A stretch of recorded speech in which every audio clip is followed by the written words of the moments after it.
അസ്സലാമു അലൈക്കും. പിന്നെ ഇതിൽ 19ാമത്തെ പറയുന്നത് പരമകാരുണികന്റെ ദാസന്മാരായ മലക്കുകളെ അവർ പെണ്ണുങ്ങളാക്കി അവരെ മലക്കുകളെ സൃഷ്ടിച്ചതിന് അവർ സാക്ഷ്യം വഹിച്ചിരുന്നു. അവരുടെ സാക്ഷ്യം രേഖപ്പെടുത്തുന്നതും അവർ ചോദ്യം ചെയ്യപ്പെടുന്നതുമാണ്. അള്ളാന്റെ മലക്കുകളെ, അള്ളാന്റെ കൈകൾ എന്ന അംശത്തിന്റെ പ്രവർത്തികൾ ഏറ്റെടുക്കുന്ന ഒരുപാട് മലക്കുകളെ നമ്മൾ പഠിച്ചിട്ടുണ്ട്.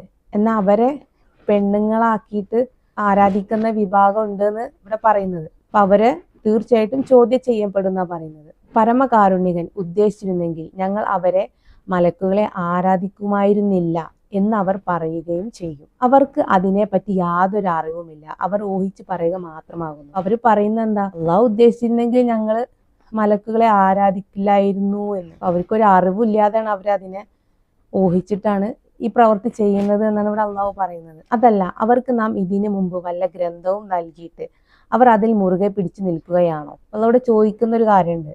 അവർക്ക് നാം ഇതിനു മുമ്പേ വല്ല ഗ്രന്ഥവും നൽകിയിട്ട് അവർ അതിൽ മുറുകെ പിടിച്ചു നിൽക്കുകയാണോ എന്ന്. അള്ളാഹു കൊടുത്ത ഗ്രന്ഥത്തിൽ അവരെ മുറുകെ പിടിക്കുന്നുണ്ടോന്നാണ് ചോദിക്കുന്നത്. ഉദാഹരണം, നമ്മൾ ബൈബിളിലേക്ക്, ഭഗവത്ഗീത, ഖുർആന് ഇവയിലൊക്കെ പറയുന്നത് നമ്മളെ ജീവൻ നിലനിർത്തുന്ന സൃഷ്ടാവിനെ ആരാധിക്കാന്, ആ ഒരു സത്യത്തെ മുറുകെ പിടിക്കാനാണ്. എന്നിട്ട് അവർ യാഥാർത്ഥ്യത്തിൽ ചെയ്യുന്നുണ്ടോ?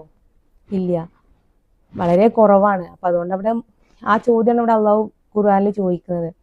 അവർക്ക് വല്ല ഗ്രന്ഥവും നൽകിയിട്ട് അവർ അതിൽ മുറുകെ പിടിച്ചു നിൽക്കുകയാണോ? അല്ല, ഞങ്ങളുടെ പിതാക്കൾ ഒരു മാർഗത്തിൽ നിലകൊള്ളുന്നതായി ഞങ്ങൾ കണ്ടെത്തിയിരിക്കുന്നു. തീർച്ചയായും ഞങ്ങൾ അവരുടെ കാൽപ്പാടുകൾ നേർമാർഗം കണ്ടെത്തിയിരിക്കുകയാണ് എന്നാണ് അവർ പറഞ്ഞത്.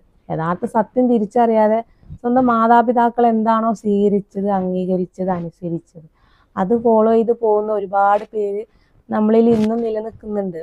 യഥാർത്ഥ സത്യത്തെയാണ് നമ്മൾ ഫോളോ ചെയ്യേണ്ടത്.